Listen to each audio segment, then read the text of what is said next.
The big four banks here in Australia are thinking in 2024, we're definitely getting rate cuts. But what I want to focus on in this video is historically, when have we seen rate cuts actually occur after a rate hiking cycle? So we can start predicting maybe when we could possibly see rate cuts and how deep those rate cuts could actually be. So if you're interested in this sort of content, then definitely keep watching.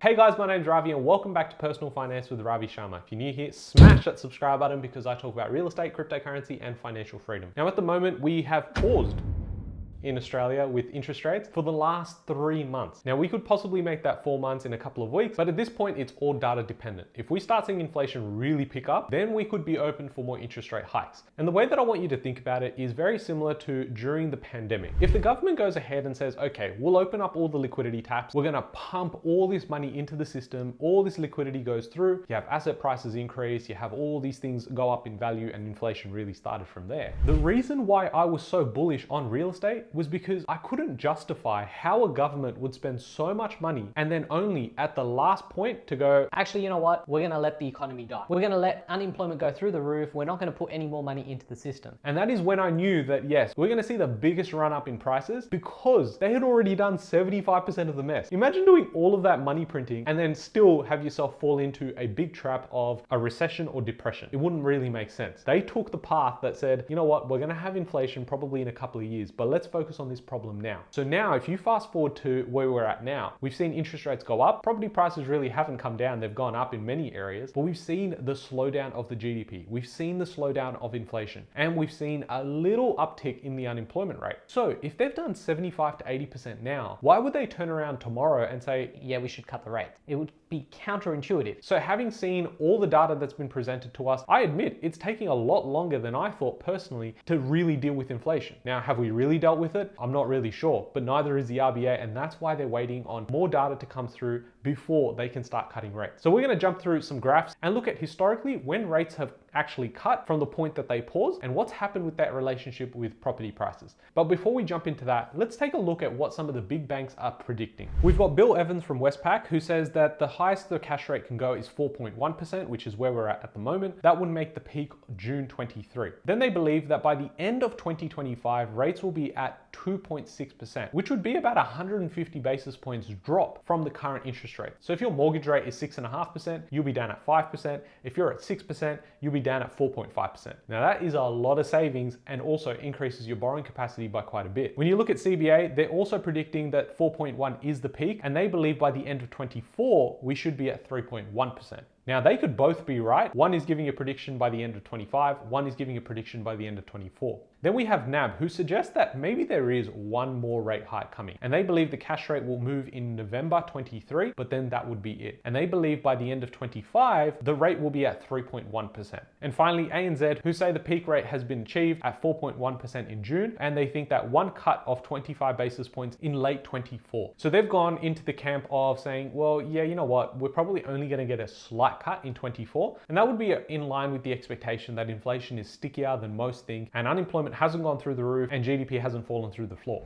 Given how many companies are really struggling at the moment, and how many people are actually struggling buying groceries and everyday goods, I think it could happen a lot sooner than that, and I don't think that when we have a rate cut, it's going to be as slow as just a 25 basis point cut. And you'll see exactly why I say this, and with such confidence, that every single time that we've gone up in terms of rate hikes, we've come down even faster. So I'm not saying that we've increased by 400 basis points over 18 months. We've got to drop by more than 400 basis points in less than 18 months. But what I'm saying is the rate at which we went up is very similar to the rate at which we go down. How low can we go? I don't know. So let's take a look at this graph, which is months between peak RBA cash rate and rate cuts over the past 50 years. So this would be at the point we've reached the peak. So in this case, if it's June 23, how many months after that do we see a rate cut? Now in 1974, it was 9 months. 1975-76, it was 5 months. 82 to 83 was 10 months. 86 to 87 was 16 months. 89 to 90 was 10 months. In 95 to 96, we had the highest, which was 17 months. In 2000 and 2001, it was 6 months. In 2008, it was only 3 months. And in 2010 to 2011, it was 12 months. The average would bring it out to 9.8 months. So if we think that the terminal rate was reached in June of 23,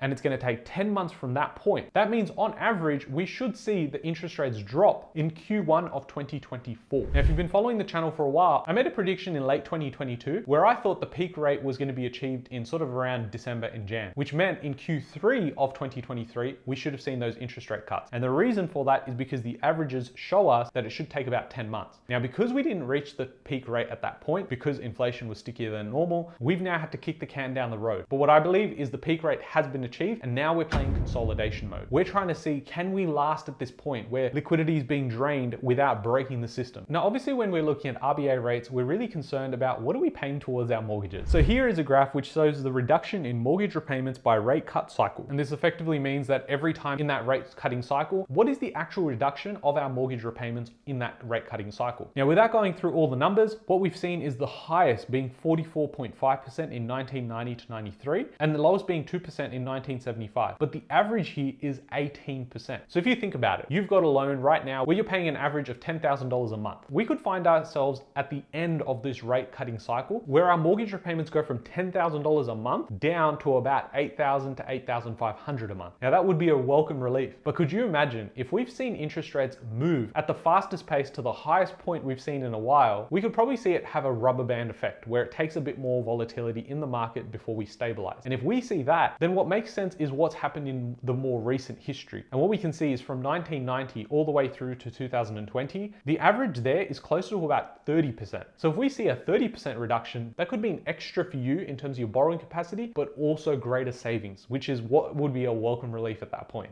Now, what I'm about to show you next is that relationship between interest rates and actually house prices. A lot of people got caught by surprise that, hey, interest rates have gone up and they've gone up quite quickly, yet we've seen national prices now higher than where they were, say, 12 months ago. But when you see this graph, you're sort of like, well, if I just looked at historical data, it would have provided greater transparency and clarity around what we should have seen with property prices. So here we go. What we can see is in the dark blue color is the cash rate, and then in the light blue color, we've got housing price growth. Now, what's important is that is price growth. So if you see that number going down, it doesn't mean that the price of property was going down. It just means the rate at which we were growing was actually falling. So for example, if we look at 2001, we're probably looking at growth of just under 2%. And by the time 2004 happened, we were seeing growth rates of about 7%. So that sort of explains how that works. And what we can see in this blue line is how the cash rate has performed. Now, what I want to really focus on is what's happened with prices when interest rates have increased. And what we can see is in this period here from like 2001 all the way through to like 2007 and 2008, what happened to property prices? Well, we can see that property grew every single year except for 1 year being probably 2004, and that too was just a small correction. And then we saw prices go higher. So during this period, interest rates went up, yet we saw property prices actually increase. And it wasn't until we saw the peak of that interest rate before we started cutting is when we actually saw prices come down further. And that over here in 2008, 2009 was the GFC. Now, if we continue going on, we tried to increase